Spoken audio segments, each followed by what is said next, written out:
Claro. Entonces llegaron momentos en que tú mirar el teléfono y mirar las redes sociales, mirar las redes y encontrar un amigo en no sé qué parte, con no sé qué profesión, con carro, Claro. y esos viajes, y viaje por aquí, viaje por allá, y yo los miraba y Ay, decía, Dios mío. Salvador, Ayúdame. ayúdame. Pero ahí llegaba Dios, y siempre Dios tiene una palabra. Así es. Dios siempre tiene su palabra a tiempo, viene de una, de otra persona, te habla por su palabra, por un mensaje, pero siempre Dios dice, o sea, yo estoy aquí, yo soy tu ayuda, yo soy tu guía, yo te traje, yo te llamé, yo respondo por ti y tranquilo. Amén. Y vienen las bendiciones de Dios. Así.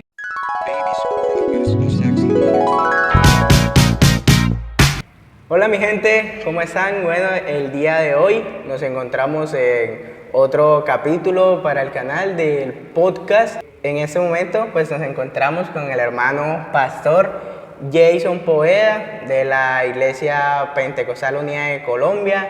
Ahora mismo se encuentra en el municipio de Usiacurí, Atlántico.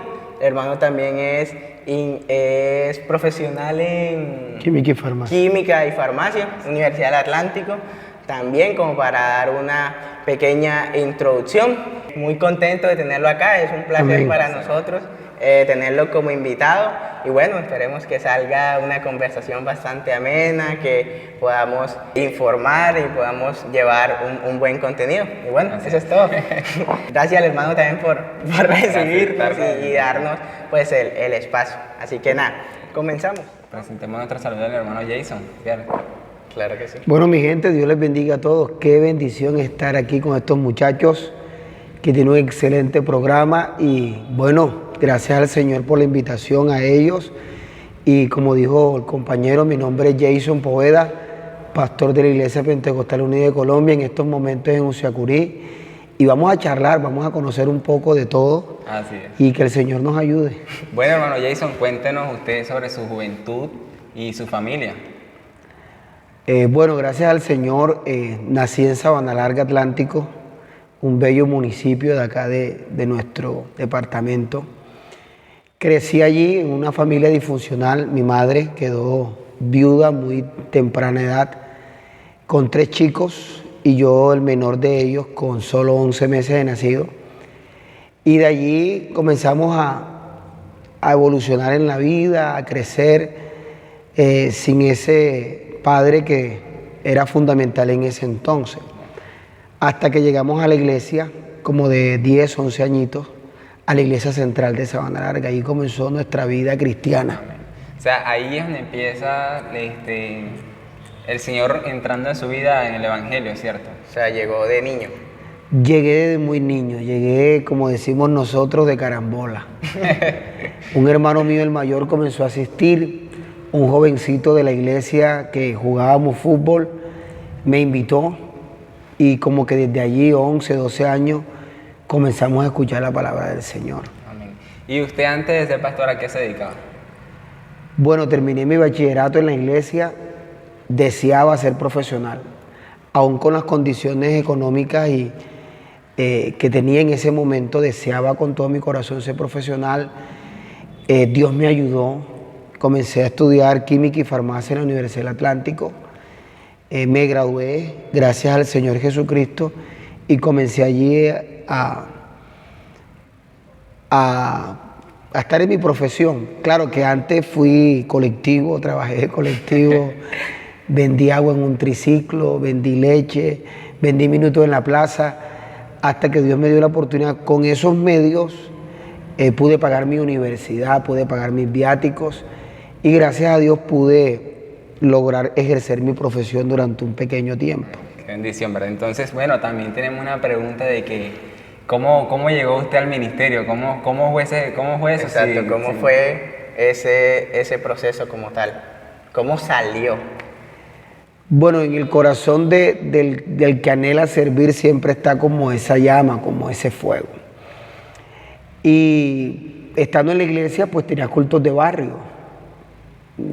Serví en la directiva de jóvenes, estuve en evangelismo. Esa parte me encantó, me llenaba de gozo.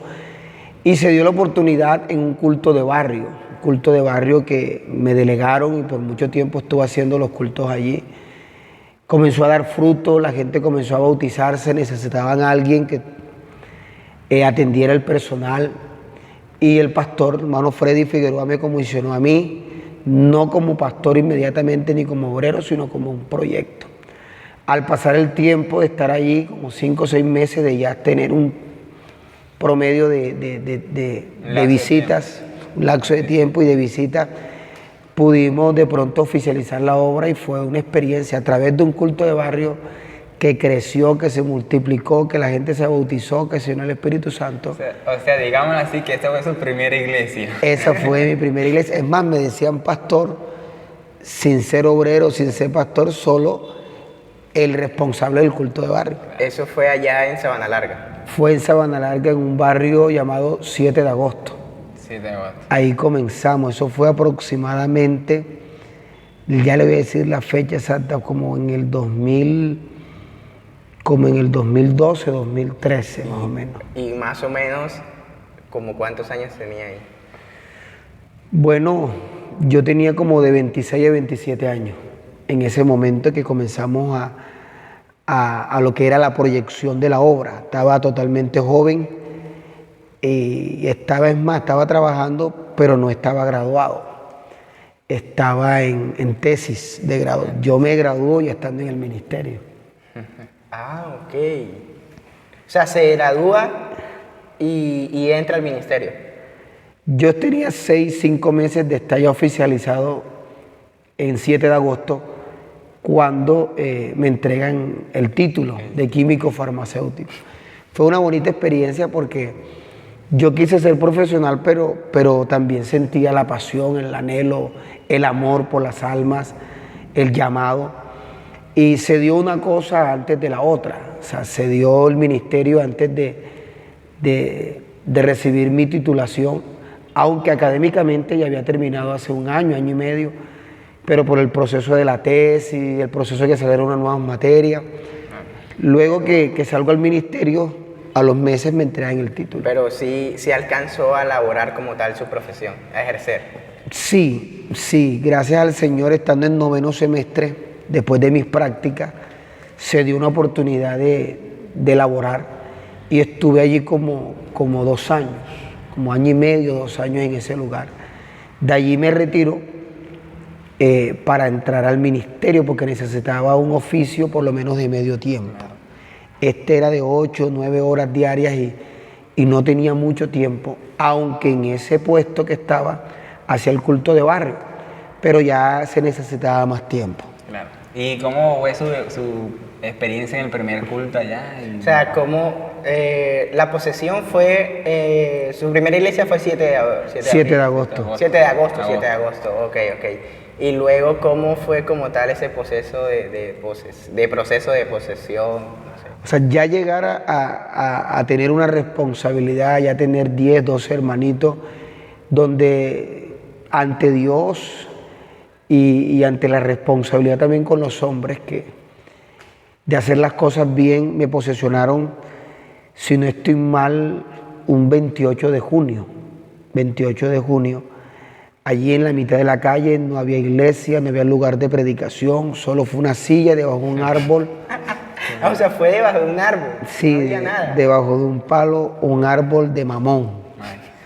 Allí Dios, ese día me pusieron a predicar, prediqué, las almas pasaron y me posesionaron como una obra en proyección. Me imagino que usted nervioso ahí. Uy, yo me acuerdo de ese día y todavía lo recuerdo con mucha nostalgia y pasión, porque sentí que era una respuesta o sentí que era la mano de Dios, o sea, fue el mismo Dios. Desde allí, pues a buscar casa, a buscar lote, a buscar algo donde hacer los cultos. Me acuerdo que un hermano de los 12 que me habían dado tenía una casa, pero tenía lo que llamamos media casa. Okay. Hizo sus cuartos y lo de la sala no lo había terminado, pero tenía una mejorita, un techito, lo que decimos nosotros. Sí. Allí colocamos 6 bancas, un atril y comenzaron los cultos. Ahí comenzó la iglesia. Allí comenzó la iglesia. Al cabo de 2, 3 meses Conseguimos la primera casa en arriendo, una casa de esquina bien bonita, abrimos la casa, todo lo convertimos en iglesia, eliminamos cuarto, eliminamos todo, dejamos un baño atrás y todo fue iglesia. Allí comenzó algo maravilloso en ese lugar, llamada Quinta Congregación en Sabana Larga. Al cabo de unos meses, año y medio, 20 meses aproximadamente, había muchos convertidos. Dios derramó gracia, poder, avivamiento, Espíritu Santo. Y sentí que no disfruté mucho esa iglesia. No demoró. A los 20 meses me trasladaron. O sea, casi... O sea, ni siquiera alcanzó a cumplir los 2 años. No cumplí los 2 años. Me trasladaron a una nueva experiencia que se llamó Candelaria Atlántico. Pero 7 de agosto fue muy significativo, la primera obra, las experiencias, la virtud de tener gente, de mostrar a Dios, de predicar. Fue una experiencia maravillosa. Era gente nueva, era gente que quería aprender. Yo también como pastor quería también tener experiencia, conocer. Luego llegamos a una congregación llamada Candelaria que tenía sus años y era totalmente distinta a lo que era. Ya no era obra, ya estaba ya... Ya era una iglesia, no plenamente conformada, pero por la condición del mismo pueblo, era una iglesia de años. Tenía aproximadamente 18, 20 años una iglesia, tenía propiedad, tenía su casa pastoral, tenía gente con experiencia y nos tocó llegar ahí novatos. Bueno, Jason, y cuéntanos, ¿cómo fue la parte económica al salir del ministerio y pues dejar los estudios, ¿cierto? La carrera. ¿Cómo se sostuvo usted ahí económicamente? Bueno, eso es una excelente pregunta. Porque cuando yo prácticamente terminé mi parte académica, yo soñaba con tener buena economía. O sea, nunca fui un pelado, digámoslo así, un muchacho que le sobraba todo. Siempre todo era medido y a veces escaso. Las meriendas eran escasos, el bachillerato fue duro, la universidad siempre fue de mi propio trabajo, mi mamá en lo que podía, pero siempre fue como decimos ahí, esfuerzo y reguñando, acomodando todo. Entonces, ver esa gran necesidad, yo a veces cogía en los buses la opción de quedar de pie, solo para pagar el 70, 80, 40, 30, depende del ayudante. Okay. A veces me sentaba en la parte de atrás, en los escaloncitos donde uno se baja, en la puerta trasera. Recuerdo que pagaba 2.000, 2.500 y cuando creí tenerlos completos del cansancio para poder dormir, los pagaba completos. Pero no fue fácil. Entonces, al conseguir un empleo, aunque no estaba graduado, que me arrojaba un dinero que nunca había visto. O sea, sí se gana bien de químico, Fernando. Sí, es una carrera muy peleada. Rentable y de escasos profesionales, porque solo en el Atlántico, en todo el Atlántico la tiene la Universidad del Atlántico. Así es. En todo Cartagena solo la tiene la Universidad del Atlántico, en la Universidad de Cartagena. Y en todo el país, solo 5 universidades. Claro. Y todas o 4 son públicas, creo que una es privada. Entonces, la demanda es mucho. Claro, Mucho. Entonces, yo llego y comencé ganando 2 salarios mínimos, 12 y un poquito más. Mi esposa comenzó a trabajar también y ya eran 2 sueldos. Claro. Y la economía que nunca habíamos visto había llegado. Y esté contento. Igual ese es como el sueño que tiene uno de quedar profesional, ejercer su carrera y ganar bien. Claro. Porque uno que está estudiando eso es lo que uno quiere. Sí, ese es el sueño de toda persona. O sea, todo el que estudie, el que saca una profesión, el que desea tener un negocio es para tener una estabilidad, para tener una condición de vida. Eso es mentira, a todos nos gusta vivir bien. Sí, claro. Pero llegó el momento en que tocaba dejarlo todo. Dejar lo que tu esposa y yo ganábamos y era algo significativo que nunca habíamos visto, para irnos a un lugar donde no tenía ni todavía una economía definida y que tenía que buscar ahora un empleo de medio tiempo.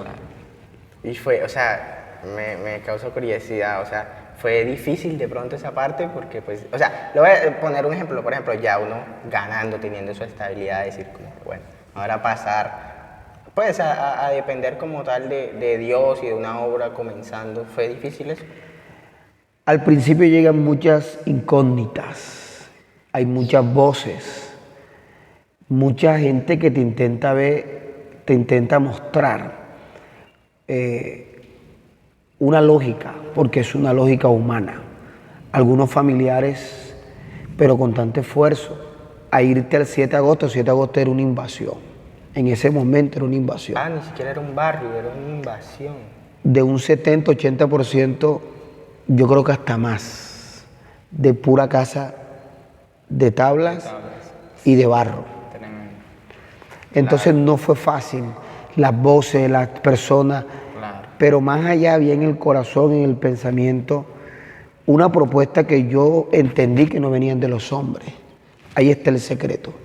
Cuando tú entiendes que tú vas a trabajar, que te vas a casar, con que te vas a vincular al proyecto de Dios, pues la economía pasa a un segundo plano, sin descuidar que llegan las dudas, llegan las voces, familiares, amigos, gente cercana, pero Jason, mire la estabilidad que tiene, está seguro, eso no es nada prometedor, nadie te está asegurando un sueldo, la gente allá es muy pobre, pero hablé con mi esposa, que siempre ha sido una ayuda, un ancla, y me dijo, papi, si esto fue lo que Dios quiso, vamos, hagámosle. Teníamos un solo niño en ese momento.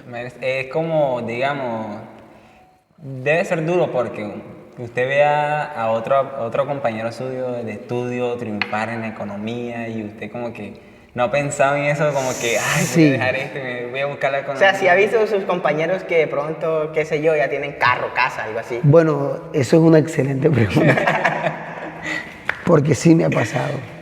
En los momentos en que estuve en Candelaria, porque 7 de agosto, aunque fue una obra muy pequeña, Dios nos bendijo en tan poco tiempo. O sea, yo llegué a tener en 7 de agosto una economía muy estable, muy estable. O sea, Dios en tan poco tiempo sentí que me devolvió una economía estable. Pero luego del traslado a Candelaria, nuevamente, pues la diferencia era Notable. amplia, notable. Claro, claro. Entonces eso como que al principio nosotros no lo miramos, pero al transcurrir el tiempo, una población con muchas circunstancias, situaciones difíciles, y no pasó lo mismo que 7 de agosto. La obra creció, pero en un promedio de tiempo más largo. Más largo, claro. Entonces llegaron momentos en que tú mirar el teléfono y mirar las redes sociales, mirar las redes y encontrar un amigo en no sé qué parte, con no sé qué profesión, con carro, Claro. y esos viajes, y viaje por aquí, viaje por allá, y yo los miraba y Ay, decía, Dios mío. Salvador, Ayúdame. ayúdame. Pero ahí llegaba Dios, y siempre Dios tiene una palabra. Así es. Dios siempre tiene su palabra a tiempo, viene de otra persona, te habla por su palabra, por un mensaje, pero siempre Dios dice, o sea, yo estoy aquí, yo soy tu ayuda, yo soy tu guía, yo te traje, yo te llamé, yo respondo por ti y tranquilo. Amén. Y vienen las bendiciones de Dios. Así es. Bien. No, y por eso ahí, bueno, esas preguntas que le hemos hecho, pues viene otra que también nos gustaría que le explicara pues a todos los que estén viendo este video, en que algunos dicen que, bueno, los pastores se roban las ofrendas, los O que diezmos, tienen que plata, tienen plata, o que ya, carro, o que la gente viniendo a pie, el pastor en el carro, en la Toyota Prado y todo esto. con Entonces, finca, sí. ganado. Cuéntenos, a ver. O sea, es cierto lo que de pronto la gente puede pensar, sí se llega a tener todo eso. Yo digo que Dios es un Dios que no se queda con nada. Yo decirte que hay pastores que no viven bien es mentira. Que no tienen carro es mentira. Yo no tengo carro, pero Dios sí me ha puesto a vivir bien. O sea, he pasado momentos, no momentos duros, porque Dios siempre ha estado allí, pero no con una solvencia económica exagerada. Sufrimos, a los comienzos nadie nos ve, en el pueblo que estuvimos, cierto. en lo que pasamos, lo que nos tocó vivir. Yo llegué a Candelaria, y Candelaria Atlántico era un pueblo que había sido inundado en el 2010. en el 2010 y todavía estaban las secuelas de la inundación. Ok. Era un pueblo con poca proyección laboral, económica, y que en ese momento mi salario era un mínimo, un mínimo, pero la iglesia siempre se aproxima un poco más que el mínimo, era más que un poquito más que el mínimo. Y no fue tan fácil, o sea, nadie de una u otra forma, nosotros sabemos a quién le servimos, pero yo sí estoy seguro que Dios retribuye, Dios paga bien. O sea, es el mejor trabajo porque te puedo decir que Dios te va a bendecir, te va a recompensar. La Biblia dice que el día que el joven rico dio su vuelta y se fue, porque el Señor le había dicho que de su dinero tomara la mitad, lo diera a los pobres y con el resto de dinero le siguiera. Los discípulos dijeron, Señor, se fue este hombre y el Señor le había prometido que le iba a dar 100 veces más y la vida eterna. Pero ellos habían dejado cositas pequeñas, cositas, barcas, redes, tranquilo que ustedes también tendrán la recompensa. Yo creo que el que Dios lo ha bendecido ha sido por su gracia, porque el que bendice es Dios. Amén, así es. Sí. El que bendice es Dios. Hoy muchos tienen carros de mis compañeros y los felicito. El carro es una necesidad. Sí, sí, claro.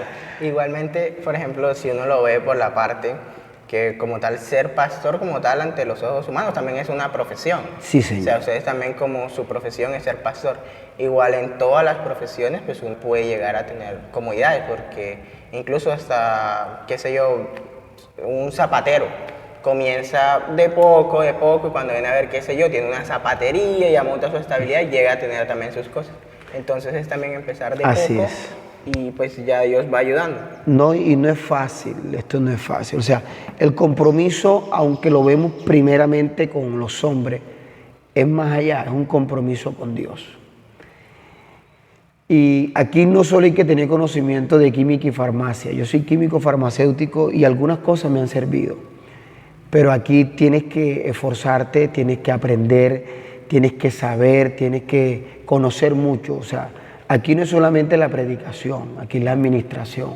Claro, me imagino los diferentes caracteres. Claro, la parte psicológica, La parte social. la parte familiar, la parte social.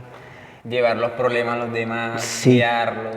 Sí, porque por ejemplo, los pastores dicen como que no solamente llevo mis problemas, sino que también junto llevo los de la congregación. Claro, claro, o sea, es manejar, no manejar la vida, pero sí ser esa guía, sí ser ese que aporte, la gente viene, ve la parte espiritual y la noción, el conocimiento familiar, el psicológico, el administrativo, el de hablar con la juventud, de proyectar a la juventud, de hablar como hijo, de hablar como padre, de dar un consejo espiritual. En Estados Unidos, ser pastor entra entre una de las profesiones más difíciles y más complicadas. Claro. Igual se maneja, o sea, ustedes interactúan con mucha clase de personas, mucha gente, niños, adultos, ancianos, de todo. Ese es el pan de cada día. Llegar a la fuente que es Dios, formarse, estudiar, prepararse, atender al niño, proyectarse a la educación de los niños, proyectarse a la formación de los jóvenes, a la estructura de los jóvenes, ayudar a la familia, ayudar a los nuevos matrimonios. Y es un trabajo continuo y que la gente se salva, que es lo más esencial para la vida del ser humano. Que en todo eso pues también tiene que sacar un tiempo para la familia, ¿verdad? Porque a veces el tiempo del pastor es Contado. No, y toca. Una preguntita ahí, ¿tienen vacaciones los pastores? Bueno, para llegar aquí y trasladarme allá, toca también crear ese propio ambiente en la familia de uno. Mis hijos están pequeños y sé que algún día estarán grandes y toca también estructurar la vida familiar de ellos, la parte espiritual. Vacaciones, pues todo el mundo tiene el domingo libre y ese es el día del pastor. Amén. Nosotros intentamos acomodar el descanso el lunes, pero los niños están en la escuela. La gente no lo ve como un descanso.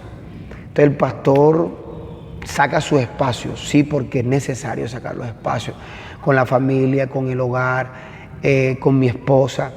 Y nosotros personalmente tenemos una forma de vida de por lo menos dar vacaciones por lo menos una vez al mes. Una vez. Sacar espacios, hablar con ellos, tener nuestro propio vínculo familiar, tener nuestros espacios, tener nuestra parte recreativa, porque es necesario y saludable. Así es. Bueno, hay otra pregunta también sobre cuál ha sido su experiencia, digamos, de ser pastor, que usted diga, wow, esto... O sea, alguna, no sé, alguna cosa, alguna situación que le haya pasado que usted diga, wow, por eso soy pastor. O sea, han habido muchas experiencias dentro del campo de predicar y de ser pastor en tiempo completo. Pero sí hay algo que me marcó la vida y fue llegar a Candelaria.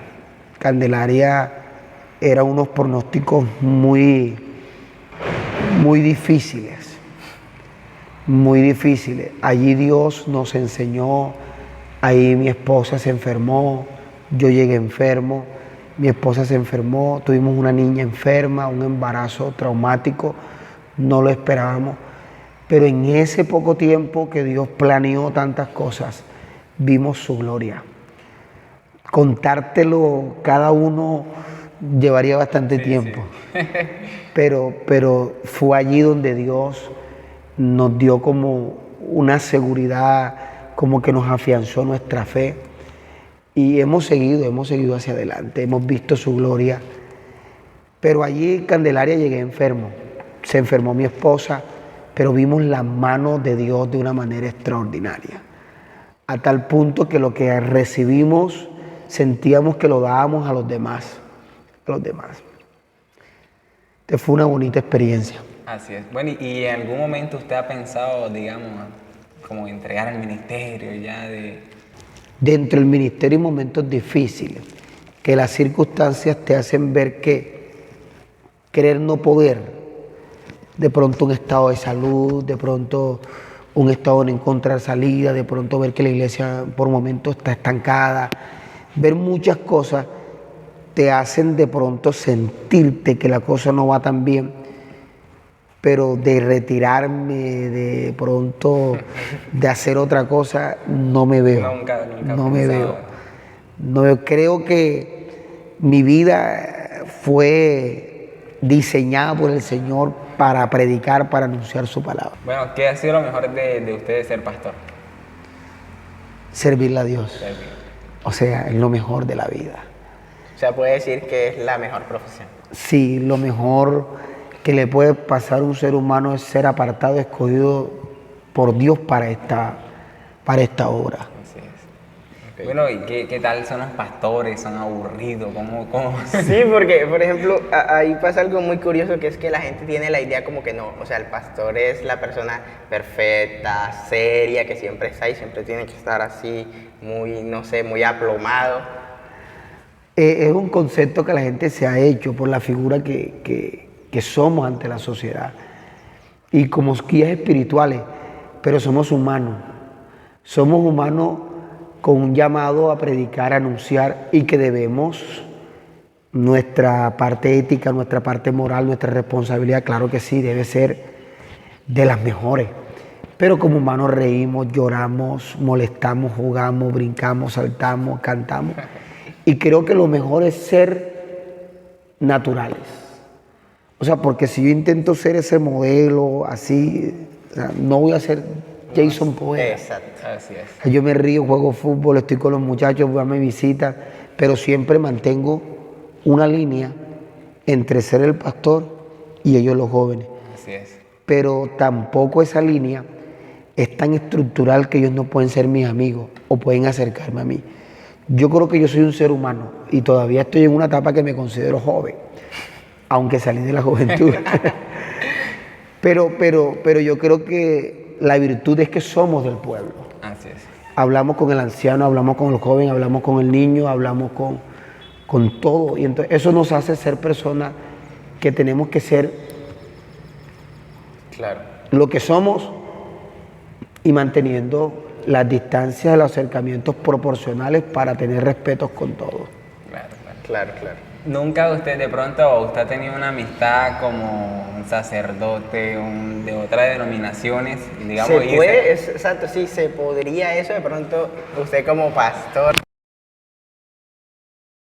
Sí, exacto, como retomando, de pronto tener un amigo de otra denominación, de pronto, un ejemplo, un pastor trinitario o un sacerdote o algo así, ¿se podría? Sí, o sea, nosotros somos seres integrales y sociales. Y la parte social es importante. En Sabana Larga tenía amigos que de pronto no profesan nuestra doctrina, algunos pastores, otros feligreses. En Candelaria, total, total, total. Es más, yo viví en la calle de las iglesias, éramos como 4 o 5 iglesias. En la misma calle. En la misma calle. Y con todos traté de tener comunión. En Candelaria el sacerdote nos prestaba el videobeam para los cultos. Sí, Claro. nos prestaba el videobeam para los cultos. Yo atendí en la casa cural unos muchachos que tenían problemas de drogadicción. En la casa cural. En la casa cural. El jefe de policía de infancia me buscaba unos chicos que tenían problemas de drogadicción y los atendíamos en la casa cural. Imagínese. Y ahí llegaba y todo bien, compa, bien. Sí, porque imagínense, algunos pues no esto llevarán así también y se tiran y ahí digamos que ahí... Sí, de pronto como el conflicto de ideologías o de Pero religión, chévere. algo así, pero pues no. Interesante. Claro. No, yo creo que muchos en la vida no podemos desconocer que se han ido a los choques. Sí. Tú me dices, yo te digo, yo no soy de esa línea. Eso no quiere decir que yo no defiendo lo que creo. Yo creo que lo defiendo mucho. Pero eso no me indica que no pueda tener amigos. No pueda tener amigos. Tengo muchos amigos de otras religiones, de otras doctrinas. Y la idea es que, ante todo, la amistad. Sin desconocer que en algún momento podemos conversar. Así es. Podemos conversar. Yo creo que el que tiene un amigo tiene más facilidad de hablar de algunos temas que el que tiene un enemigo. Sí, sí, claro. Tener un amigo te da más espacio de algún día sentarte a hablar como amigo. Tener un enemigo serán choques, peleas Todo el tiempo. y riñas que no van a llegar a ningún lado. Sí, no. Esa ha sido mi forma de pensar siempre. Claro, así es. ¿Y usted alguna vez ha tenido experiencia así con espíritus, digamos que, porque ahí, digamos, hay Ya personas- hizo como que, ay, Dios mío. Con eso nos dijo ya todo. Hay veces que hay personas que no, lo llevan, digamos, del sacerdote, el sacerdote dice, no, lléveselo allá al pastor. Sí, eso es como la idea más que todo que siempre como que sale de pronto algún endemoniado, entonces la gente dice como, no, llévaselo al pastor. ¿Qué experiencia usted vive ahí en eso? ¿Sí le ha pasado? En Sabana Larga, 7 de agosto, eso era el pan de cada día. De pronto por la estructura del barrio, pero eso era todos los días. El día que no había un endemoniado en el culto, ese día no era un culto normal. No era un culto normal. Era un culto. Eso eran todos los días, Así es. todos los días. Antes, en el culto o después del culto, todos los días. Eso Sí, tremendo. me agotó físicamente en algún tiempo determinado. Candelaria también. Eso fue un detonante en los cultos de barrio.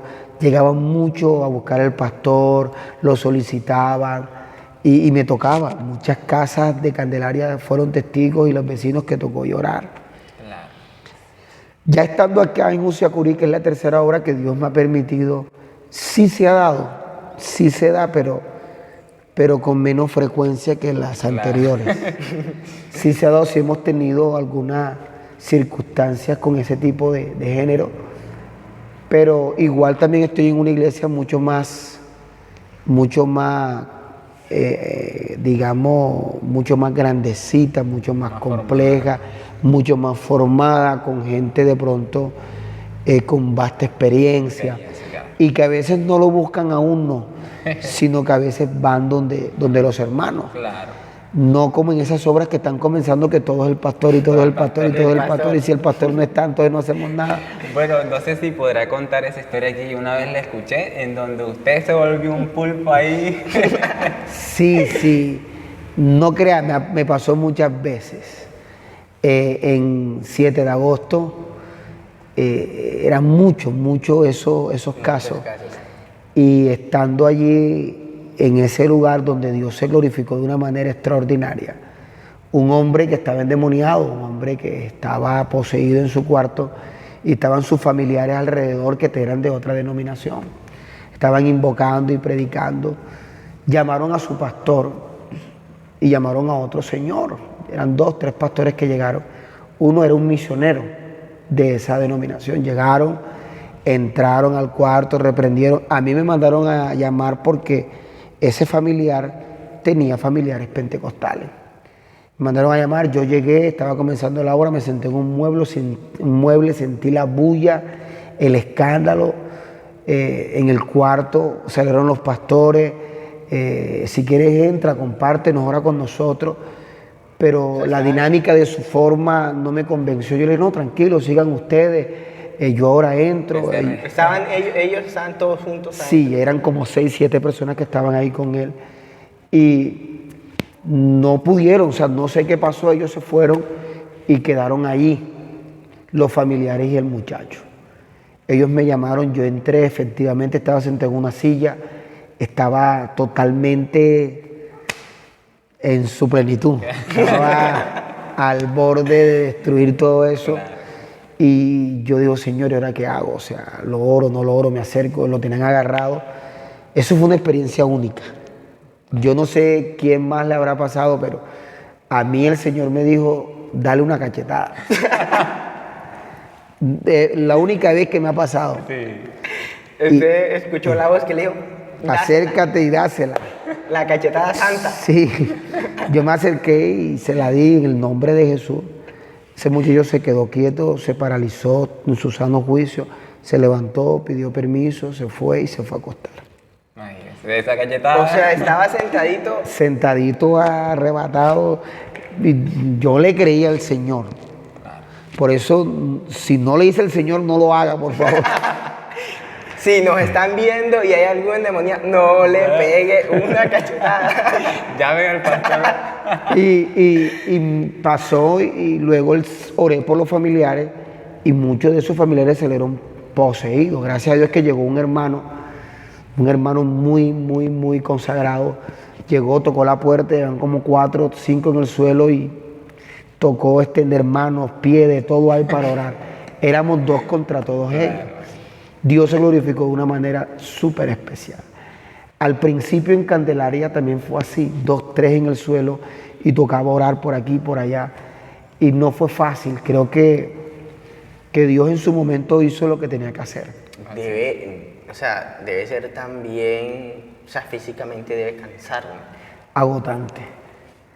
Agotante porque es una lucha espiritual y sus efectos son físicos. Claro. Sí. Tanto para la persona que está poseída, la gran mayoría de personas que están poseídas, después de ser libres, después de experimentar la libertad, manifiesta que se sienten cansados, agotados, se sienten débiles, algunos no pueden ni caminar. Y en la parte de uno, que es una influencia, que está reprendiendo, que está librando una batalla, de igual también hay un cansancio, un agotamiento. Claro que el que está poseído es mucho más. Así es. O sea, entonces cuando hacen liberaciones, digamos, la persona que hizo la liberación, el pastor o ese hermano, me imagino que le vienen pruebas y difíciles. O sea, hay conceptos sobre eso. Hay muchos hablan, establecen situaciones. Yo no creo tanto eso. Yo creo que la misma palabra y el efecto del poder de Dios da para todo eso. Claro. Cuando usted cree que cuando usted predica, la palabra es poderosa, la palabra liberta, la palabra toca el poder de Dios, todo lo que no esté bien se incomoda, eso es lo que sucede. Eso es lo que debiese suceder siempre. Así es. El Señor nos dice ir por todo el mundo y predicar el evangelio a toda criatura. El que cree será salvo, el que no cree será condenado. Y estas señales seguirán. O sea, las señales están ahí para los que predican. No buscamos señales, las señales se dan. Es parte del trabajo. Que el enemigo no le va a gustar, esa es la otra parte que quiero decirte. Que el enemigo no le va a gustar, que se va a sentir incómodo, que el área de tinieblas va a sentir la presencia, la gloria del Señor, y que en sus efectos de pronto va a intentar incomodar, molestar, pero eso es insignificativo ante el poder del Señor. Así es. Claro, ¿Y alguna vez has tenido experiencia con usted con una bruja o un espíritu así que esté durmiendo y le... O sea, sí, exacto, porque, por ejemplo, ahora que dices sí, pasa mucho en los pueblos que la gente dice como que no, en la ciudad no se ve casi, pero en los pueblos sí, como que la bruja y de pronto alguna entidad o algo así. ¿Le ha tocado? Muchas veces. También. Como tú lo dices, o sea, el lugar es el lugar. Claro. Son lugares donde se mueve mucho eso. Lugares donde la pobreza es extrema, pero tú ves muchos autos, carros de todas partes, de ciudades a venir a consultar a alguien. Exacto. Donde la gente se siente enferma, en vez de donde el médico, va donde el curandero, el brujo, el que lee las cartas, el que lee el tabaco. Claro. Es la idiosincrasia. Eso permite que de pronto la misma área espiritual, la misma influencia, las mismas tinieblas tengan como un efecto mayor en ellos. Entonces siempre está la que quiere ir a molestar después de un culto bendecido, como que de pronto hacer sus fechorías, pero el problema es, o la bendición es que realmente, aunque intentan, eso no hace ningún efecto, así que digamos, por lo que uno está en la presencia del Señor. Eso es un punto a su favor. Creo que más ellos tienen el temor de que uno llegue a que uno tener el temor que ellos lleguen a uno. Claro, claro. O sea, ellos saben que uno tiene el poder de Dios. Y con este poder, no hay nadie que No, igual. que haga frente. Sí, saben y sienten. Bueno, y también, o sea, ¿cómo se adapta usted a un cambio de una iglesia a otra? ¿Cómo sería ahí? Oiga, O sea, ¿cómo siente usted? eso son preguntas buenas, hermano. Los cambios uno los va asimilando. Uno sabe que está en esta forma, en este medio. Nuestra organización lo trabaja de esa forma. 2 años en 7 de agosto, 5 años y medio en Candelaria, y ver el tiempo que está transcurriendo en Usiacurí. Uno se va adaptando al medio. Llega un momento en que el hijo o los hijos son los que sienten más ese efecto. Sí, ¿verdad? Claro, ellos lo sienten mucho más. ¿Y le ha tocado tratar eso con...? Sí, con mis hijos sí. Pues el primer traslado estaban muy chicos. El niño tenía 2 años, la niña tendría 4 o 5 años. Estaban muy chicos, se adaptaban igual, fácilmente. no sienten como tal. Ver a papi y mami era suficiente. Así es. Sí. Pero ya en Candelaria, de 4 hasta 9 años, 10 años, estar ahí y tener amiguitos, una gran cantidad de amigos, Claro. el niño tener su colegio, su estabilidad, y luego venir de Candelaria a Usiacurí, Cambio radical. donde los niños son pocos. Hay niños, sí los hay, son una bendición los niños, pero hay pocos. Yo en una escuela dominical en Candelaria habían 50 niños, Sí, bastante. Bastante. 40 niños. Bastante. En una escuela bíblica habían 180. No, en la escuela bíblica se multiplica. Demasiado. Se multiplica. Pero aquí en una escuela dominical hay 15, 12, 18. Claro. Y se mete pandemia, todavía. No, y es Sí. difícil porque adaptarse otra vez a un nuevo cambio, un nuevo carácter de las personas, de los niños, o sea, es bastante difícil. Allá mi hija tenía, yo mal contada, puedo decir 25 niñas, amigas. El niño 14, 16 niños. Llegar aquí, de su misma edad, 2. Y llegó una, 3. Y otra más chiquitica, 4. Ya. El niño llegar aquí, después de tener 15, 18 amigos y llegar aquí, de su misma edad, 1. De la misma edad. Más grandecito, otro. Y pequeñito, 2 o 3.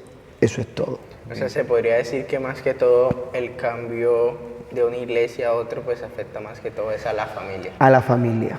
Uno se acostumbra y la esposa a veces el mudarse, el incomodar, el escaparate, la cama, la nevera. Sí, ya, las cosas de las Esas mujeres. cositas de ellas las ponen, Sí. sí, que me rayaron la Sí. nevera, que otra casa, que esta casa pequeña, que la casa era grande. Ellas se acomodan con el tiempo, pero en lo natural de la mujer afecta un poco en los niños más. Claro. Mi hija la mayor llegó un tiempo que no quería salir de la casa, quería andar encerrada, estaba bastante achicopaladita, tuvimos que de pronto asesorarnos con gente que sabe del tema. Claro.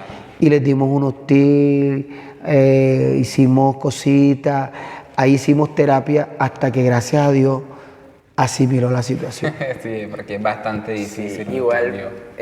por ejemplo, a ustedes como pastores, no sé si de pronto, supongo que sí, pero hay muchos pastores que de pronto se encariñan como tal con la congregación o que ya llevan 7, algunos duran hasta 9 años y después ese proceso de 9 años viendo a los mismos hermanos, otros y así, cambiarse debe ser duro.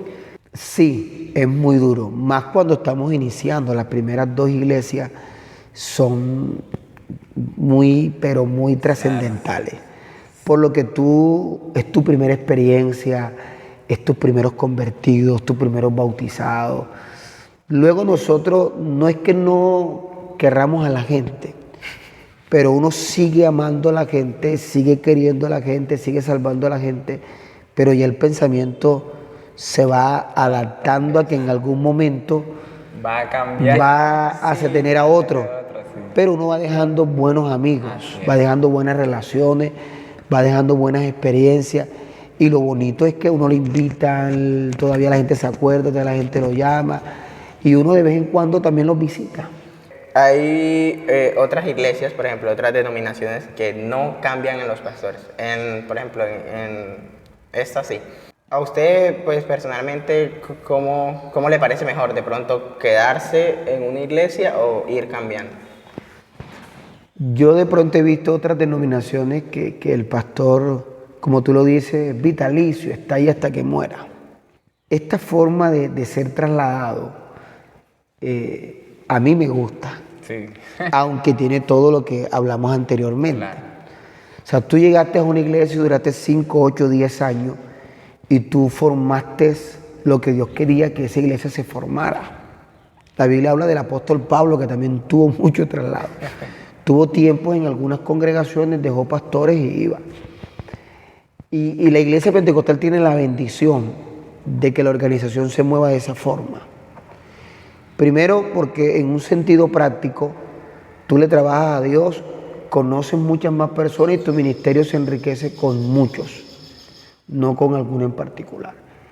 La secuencia de tener muchos pastores que a cada uno le vas aprendiendo muchas cosas buenas y vas dejando las cosas que no te gustan. Así es. Sí. Segundo, no te vas a crear no te vas a tener el aspecto de que eres vitalicio, ni que la iglesia es tuya, ni que vas a quedar por vida ahí. Eso es bueno. Sí. Los movimientos son buenos. Claro, así es. Sí, sí. Y sabemos que la iglesia pentecostal trabaja de una forma distinta a muchas. Así es. Distinta a muchas. Es muy buena para todos, para el creyente, para el pastor y para incluso la sociedad. Experimenta cambios, experimenta nuevos ministerios, experimenta nuevas fases en su vida, crecimiento, y ahí de todos va aprendiendo un poquito. Así es. Sí, sí. ¿Ha tenido usted, digamos, un tiempo límite donde, digamos, hasta cierta edad yo dejo de ser pastor? Te cuento que cuando uno está joven nunca piensa eso. Yo creo que cada etapa de la vida tiene como sus preguntas. Sí. Yo pienso así. Yo pienso que el mismo ciclo de la vida te va ayudando a que tú vayas tomando decisiones en ese transcurso de la vida. Mi tiempo de pronto de retirarme o del ministerio, pues yo, o sea, decirte que lo he pensado es mentira, no lo he pensado. Sí tengo en mi pensamiento darle mis fuerzas, mis ganas, mi deseo, mi juventud, todo de mí al Señor ahora que tengo esas fuerzas. Claro, así es. creo que en el momento en que ya vayan llegando esos días, como que uno lo va a razonar. Ya los añitos cuando van Claro. cayendo. ¿En algún momento de pronto ha pensado o de pronto se ha hecho una idea así de ser misionero o si de pronto lo llaman a las misiones, a algún país extranjero?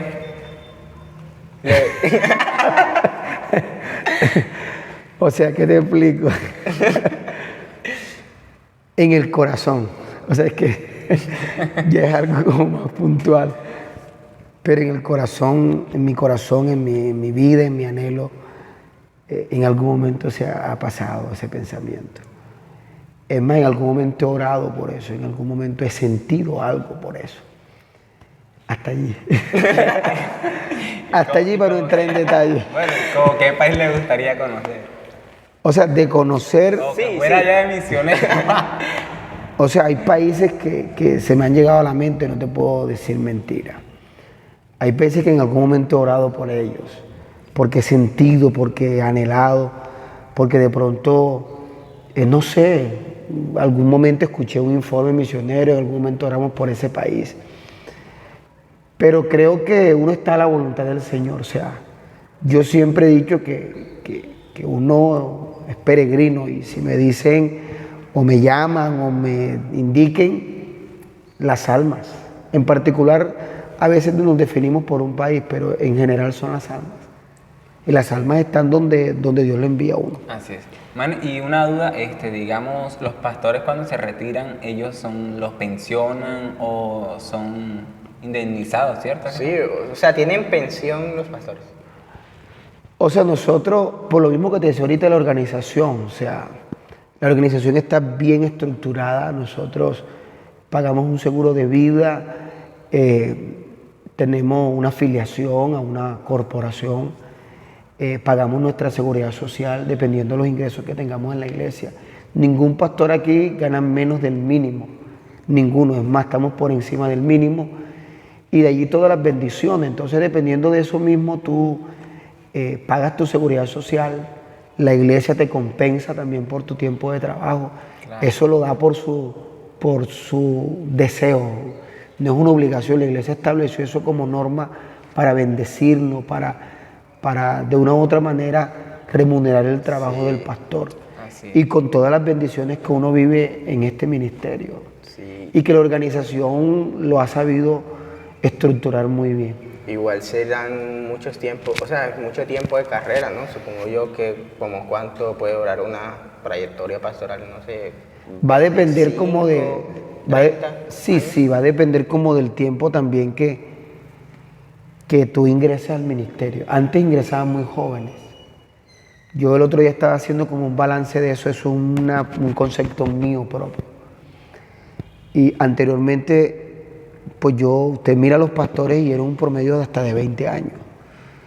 Hoy no es que no salgan de 20 años, pero yo creo que la misma cultura y la misma sociedad, como que la palabra será como que te obliga a que no salgan tan temprano y evolucionen y desarrollen un poquito más en el área administrativa, en el área profesional. Claro. Un chico que termine de 17 años el bachillerato, mínimo va a estar 6 o 7 años en la universidad. Sí. Serían 24 años. Así es. Entonces saldrían como de 25 para adelante, hasta 30 años. Ya el que sale de 20, pues algunos saldrán, yo no digo que no, pero las políticas han cambiado. Ahora, ¿quién de 20 está casado para salir del ministerio? Ay, es verdad. Antes salían sin familia. Así es. Entonces, la iglesia no es que esté buscando una edad tampoco al ingreso al ministerio, pero la misma sociedad y las mismas condiciones sociales Está obligado, ¿no? te obligan a ti a que un pelado ahora que vaya a salir de 20 está estudiando. Sí, es más Y qué difícil. bueno que se vuelva un profesional. Así es. No porque un pastor no pueda ser pastor si no es profesional, no, porque la sociedad va en desarrollo. Así es.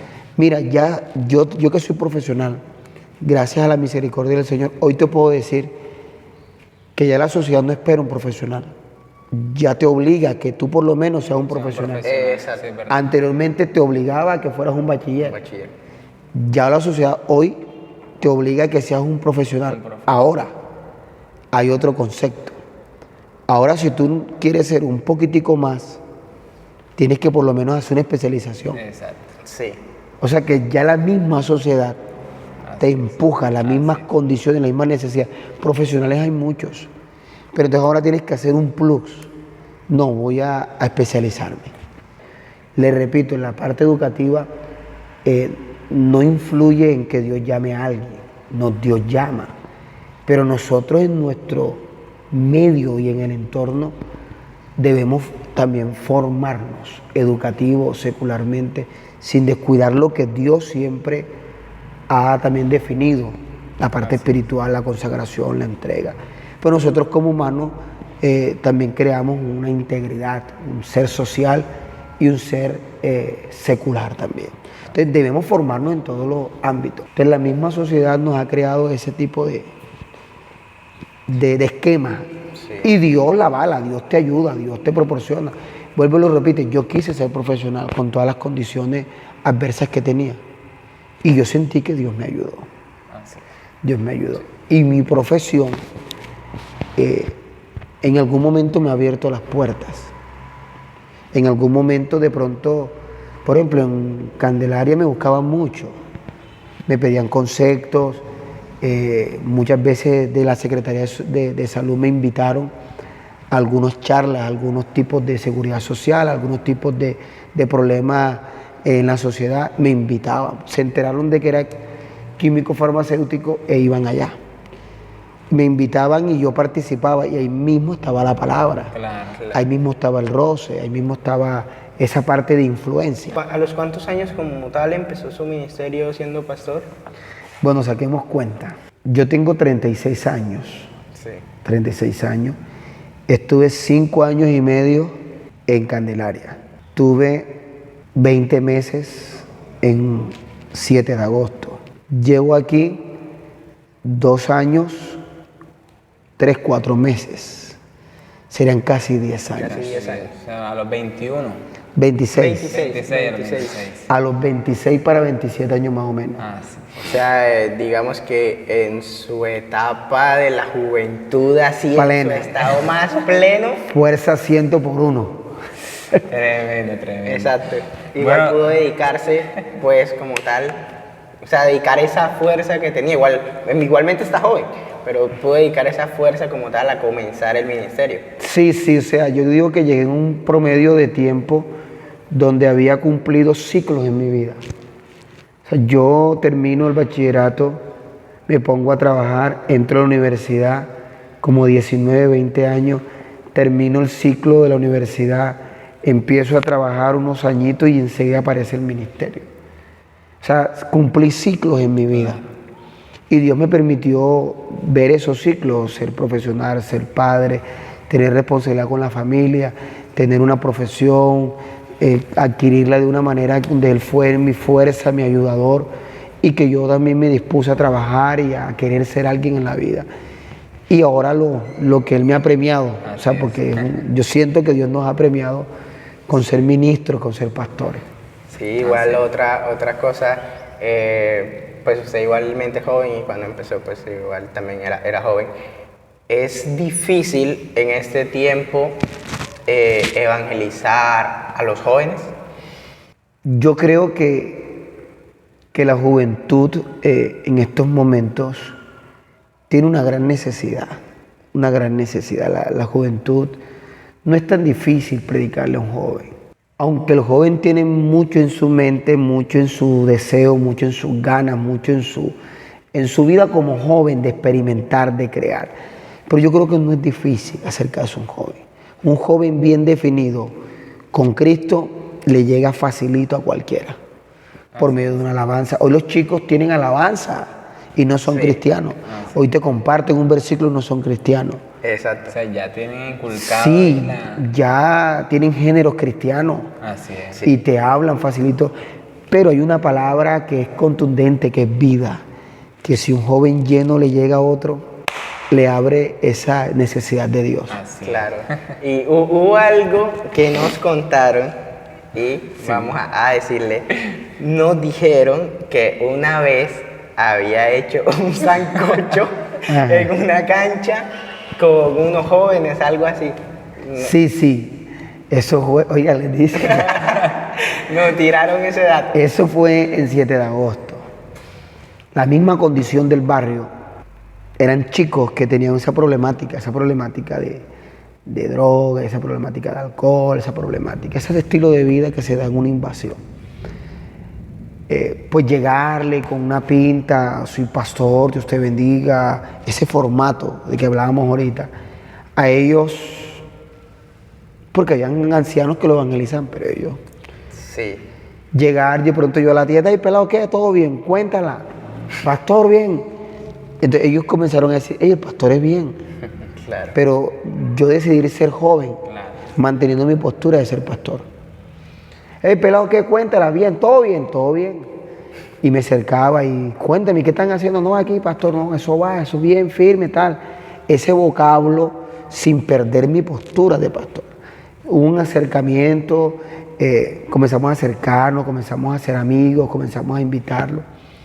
Y hasta que el día que sabíamos que ellos todas las tardes jugaban fútbol, ese día nosotros, la iglesia, los pelados que ya estaban bautizados, decidimos ir a jugar fútbol. O sea, la iglesia contra... Sí, los- tuvimos que buscar refuerzos ahí porque no éramos muchos jóvenes en ese momento. Y siempre uno va a la cabeza, al líder, al que los lleva, al que los trae. Hagamos un partido de fútbol, listo, pastor, eso va, papá. Nos cuadramos y jugamos fútbol. Y qué tan cierto eso que hizo un sancocho también. Sí, esos sancochos Le de- preparamos un sancocho, un Claro. trifásico allí, orado con ayuno y oración. Sí, le preparamos un sancocho. Después del partido lo sentamos, lo hicimos sentir bien, le dimos su refrigerio, le dimos un plato, un vaso de sopa. Ellos comenzaron a tomar la sopa, comenzamos a cantar alabanza, comenzamos a involucrarnos con ellos. Ahí les prediqué todos sentaditos tomando sopa y Dios se movió. Dios se movió. Algunos la sopa les bajó la presión, les desmayó, pero otros la palabra los impactó. Ahí nos quedaron varios muchachos. Nos quedamos varios muchachos, mantenimos el nivel, no de competitividad, no de roce, no de violencia, sino que fuimos a recrearnos. Claro. De ahí se convirtieron muchos chicos. Es más, 7 de agosto es un barrio, una iglesia de muchos jóvenes. Muchos. Yo les puedo decir que en esa época éramos más de 40 jóvenes. Y el resto eran muchachos de adultos. Pero la flor de esa iglesia era la La juventud. juventud. O sea, ese día, ¿quién ganó el partido? ¿La comunidad o la iglesia? No, la iglesia. O sea, nosotros somos más que vencedores. Ganaron doble, ganaron Sí, el partido y también se ganamos ganaron el- doblemente ahí. Sí. Ganamos amigos y ganamos adeptos a la palabra del Señor, gente que aceptó y es un trabajo social. Eso es un trabajo social. Igual es interesante que la iglesia haga ese trabajo social, o sea, involucrarse como tal con la comunidad y dar un apoyo. Sí, es que bueno. más que un si no te arrepientes te condenas. Yo creo que la estrategia a muchos no es que no prediquemos la condenación, porque el resultado de no creer va a ser la condenación. Pero ese trabajo social, esa adherencia que tú tienes con una persona, ese momento en que tú tienes para llegarle a la gente, es vital. Sí. Esa facilidad, esas formas sociales de llegar a la gente, de invitarle, de tener un compartir, de tener un momento. Y ahí va la palabra. Creo que nos va a ayudar mucho. Así es. A mí me ha ayudado mucho. Donde he estado, no es que no predico la salvación ni la condenación, sí la predico, pero es bueno llegar a la gente de esa forma evangelizando y de otra forma Claro. también. Es como ganarse la confianza y entrar en ello para que, digamos, usted puede sembrar esa palabra. Claro. Así es. Igualmente es bueno porque ahí tiene mucho contacto con el niño, con el joven, con su vecino, con el señor de la tienda, o sea, es todo un conjunto. Así es. Mi hijo en Candelaria quería jugar fútbol y el fútbol por su parte física, por su parte, él come bastante y estaba gordito. Ahora, no exageradamente, pero ahí está el día en la casa y la iglesia ya era muy grande, tenía donde correr. Pero de todas maneras, él me decía, papi, quiero jugar fútbol, bueno, vamos. Y yo me hice unos amigos que todavía siento y considero que son muy buenos compañeros y amigos conmigo. Es más, de esa familia, de la familia del técnico, tenemos creyentes en la iglesia. Claro. La esposa del técnico iba a la iglesia, o va, él iba a la iglesia, sus niños van a la iglesia, el hermano del técnico es cristiano, la cuñada del técnico es bautizada, las familiares del técnico y la mamá van a la iglesia, a través de llevar al niño a practicar. A través del niño ellos también se convirtieron. Claro. Sí, y bueno, ya como para ir terminando, ¿qué consejo le puede dar usted a la juventud y de pronto a un pastor joven que está empezando? Bueno, yo hablo desde mi óptica y de mi experiencia. Creo que la juventud debe ser aprovechada al máximo. O sea, muchachos, debemos aprovechar la virtud, la fuerza, esa pasión que ejerce el joven en lo que hace. Y debemos como que balancear nuestra vida a servirle al Señor. Yo creo que Dios está necesitando jóvenes que se comprometan, deseen servirle con todo el alma, anhelen entregar su vida, sus fuerzas, sin descuidar su formación, sin descuidar su salud, sin descuidar su vida, sin descuidar lo que son.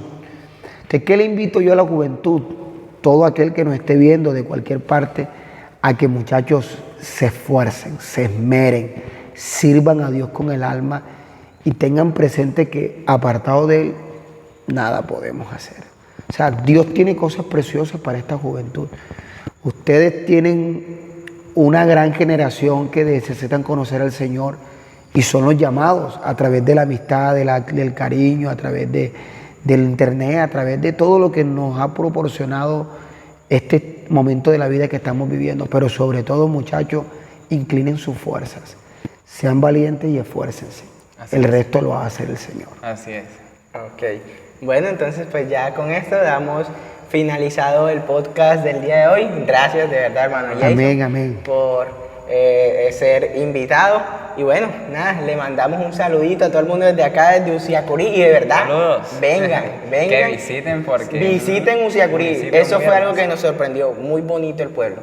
Muy bonito. Y ante todo la iglesia. Y ante todo la iglesia, se pasan la rodadita y saludan al Pasan hermano por Jason. toda la Sí, vida. Señor, muchachos, vénganse y conozcan Uciacurí y quédense en un culto en el nombre de Jesús. Amén. Bueno, chao. Dios les bendiga.